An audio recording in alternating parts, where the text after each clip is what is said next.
اهلا اهلا البنات، اتمنىكم تكونوا بخير وعلى خير وفي صحه جيده ان شاء الله. فيديو جديد ووصفه جديده، وكيف ما كتشوفوا متعوداكم ديما الجديده البنات. نتمنى ان هذا الفيديو ينال اعجابكم، وانا متاكده غادي يعجبكم اكيد. نتمنى انه يعجبكم. والمهم هنا كيف ما كتشوفوا غادي ندير معكم هذا الكيك البارد او التحليه كتجي رائعه رائعه رائعه. والاهم انها اقتصاديه بمكونات اللي هي بسيطه. نخرجوا هذا الكيك البارد. يا سلام البنات، نتمنى انكم تتبعوا معايا الفيديو حتى الاخير باش تشوفوا خطوه بخطوه وطريقه التحضير ديالو. المكونات بسيطه ولكن كيك روعه. شوفوا المنظر، شوفوا الروعه، شوفوا الشكل. يا سلام.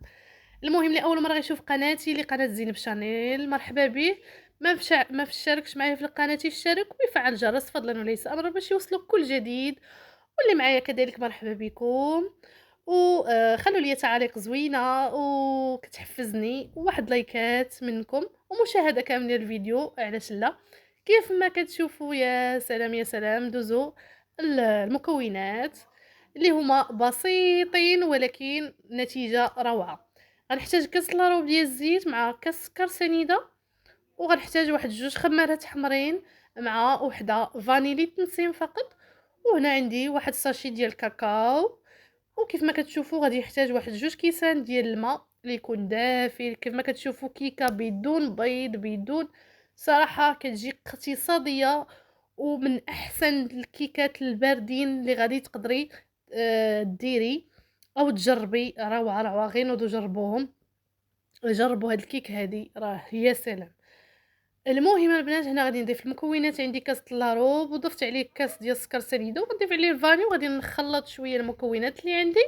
عاد غادي نضيف عليها الماء اللي هو دافي. كيف ما كتشوفوا غادي نبدا نوضع كاس بكاس، وغادي نخلط العناصر جيدا حتى نحسوا بديك السنيده بدات كذوب لينا. يعني راه ما عندنا لا بيض لا والو، غادي نتسناو حتى يطلع او هذا. المهم انه كيف ما كتشوفوا غادي نوضع الساشي كذلك ديال الكاكاو بهذا الشكل هذا. صراحه كيك بسيط ولكن روعه. كيك بمكونات بسيطه ولكن روعه البنات. يعني الهضره في حقه قليله. يعني الصراحه خاصكم تجربوه باش تحكموا. غادي نزيد واحد قريصه الملح، وغادي نضيف داك الكاس الثاني كيف ما كتشوفوا ديال الماء، وغادي نخلط العناصر جيدا. وغادي نوضع واحد المعلقه ديال النشا، وغادي نخلط كذلك حتى تدخل ليا مع المكونات.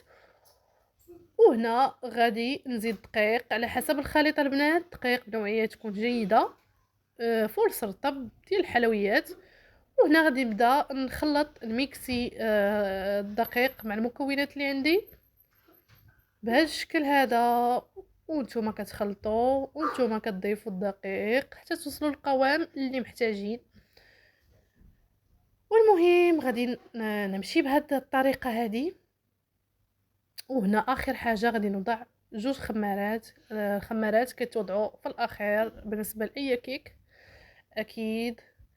المهم هنا غادي ندخل دوك الخمارات في الكيك ديالي او في الخليط ديالي، وغادي نميكسيو مزيان حتى نحس بهم انهم انسجموا مزيان. وهنا حسيت بانه الخليط بحال شويه ثقال، غادي نزيدو واحد تقريبا واحد الملعقه كبيره ديال الماء يكون دافي باش غيطلق لينا شويه العجين كيف ما كتشوفوا او الخليط.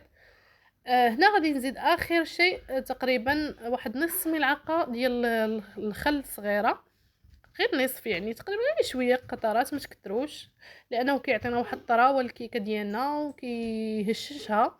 المهم كيف ما كتشوفوا، شوفوا القوام اللي وصلنا ليه، هذا هو القوام المطلوب. وهنا جبت مول بهذا الحجم هذا، القطر ديالو ما عرفت الصراحه القطر شحال، ولكن تبارك الله راه عائلي بحجم كبير. كيف ما كتشوفوا كنوضعوا الخليط ديما كنرفعوا اليد ديالنا في اي كيك باش كنبغوا نسكبوها في المول، كنرفعوا اليد ديالنا باش كنسكبوا، باش كتعطينا واحد الكيك اللي رائعه ومهويه من الداخل. كيف ما كتشوفوا غادي ندير الكيك ديالي في المول. في هذه الاثناء راني غادي نشعل الفرن تقريبا حتى يعني حتى الدقائق الاخيره عاد كنشعل الفرن. ما كيكونش سخون بزاف وكندخلوا الكيك، حاولوا انه يكون غير يلاه بدا كيسخن. وديروا فيه الكيك على درجه 180 درجه بالنسبه الفرن الكهربائي. ولا غادي ندوزو السيرو اللي غادي السيروم اللي غادي نسقي به الكيك، اللي غنوضع فيه 2 معالق ديال نسكافيه وكميه ديال الماء سخون. وغادي نوضع سكر سنيده 2 معالق ديال السكر سنيده، وغادي نخليه يغلى. وهذه هي الكيك ديالي من بعد ما كطيب كيف ما كتشوفوا كتجي روعه روعه روعه البنات. واحد الكيك بدون بيض، بدون زبده، بدون دانون، بدون حليب. الصراحه كتجي اقتصاديه وكتطلع لكم رخيصه وبحجم عائلي. كيف ما كتشوفوا غادي نتكوها شويه بكيردون او سكين، وغادي نسقيوها مع حد السيروم يكون سخون باش كيدخل لينا في الكيك. وكيف ما كتشوفوا من بعد ما غليت السيروم ديالي كيف ما كتشوفوا غادي نبقاو نتكو بهذه الطريقه هذه حتى تشرب لينا الكيك. الصراحه راه دغيا كتشرب، ما تخافوش، راه غير خويو عليها وخلوها واحد المده. يعني ما صيبتوا الطبقه ديالكم الثانيه راه كتكون شربات معاكم. كيف ما كتشوفوا كتجي غزاله غزاله البنات، من انكم تجربوها. وهنا ندوز الطبقه الثانيه اللي كنحتاج فيها اطرو ديال الحليب. غنوضعوه في واحد الكاسرون بهذا الشكل هذا، اطرو ديال الحليب كيف ما كتشوفوا. وغادي نحتاج واحد 2 فلون بنكهه الكراميل. صراحه بهاد النكهه كتجي روعه روعه روعه. هاد الكيك هادي واقتصاديه، وغادي تلقاو ان البنات ارخص كيك بارد هو هذا اقتصادي. كيف ما كتشوفوا كنوضعوا سكر سنيده على حسب الذوق ديال كل واحد. تقريبا انا وضعت شي 4 المعالق كبار ديال السكر سنيده. يلا جات في الحلاوه هي هذيك. اللي ما كيبغيش الحلاوه بزاف يدير قياسو. المهم هنا غادي نوضع واحد 4 المعالق ديال نشا الذره. تقريبا كل يطرو في 2 معالق، حيت النشا كيخلي لنا ديك الكريمه او الطبقه متماسكه وكتجي متماسكه اكثر، يعني فهمتوا. المهم كنحاولوا نميكسيو كلشي على البارد، عاد كنوضعوهم على النار كيف ما كتشوفوا مع التحريك المستمر الكريمه باش ما كتلصقش لكم. المهم كتبقاو تستمروا بهذه الطريقه هذه حتى توجد لكم الكريمه. كيف ما كتشوفوا من بعد ما وجدت الكريمه ديالنا تتجي على هذا القوام حتى هي كتبرد وهي كتختار، يعني كتزيد تعقد. نحاولوا اننا نبردوها بهذه الطريقه هذه شويه، ما توضعوهاش على الكيك يعني مباشره وهي سخونه. وهنا من بعد ما بدات تبرد لنا شويه غنضيفوا عليها دانيت بنكهه الكراميل، كيعزز لنا النكهه، كيزيدنا مذاق رائع في الكريمه. واللي عنده روح ديال الكراميل او نكهه الكراميل يزيدها واحد شويه غير باش كتثبتوا ديك النكهه ديال الكراميل. وهنا غادي نوضع انا غير صوص ديال الكراميل كانت عندي، نوضع منه واحد شويه غير باش تزيدني ديك النكهه الكراميل، حيت الصراحه راه واحد الرائحه كتطلع من الكيك، واحد الرائحه ديال الكراميل يا سلام البنات.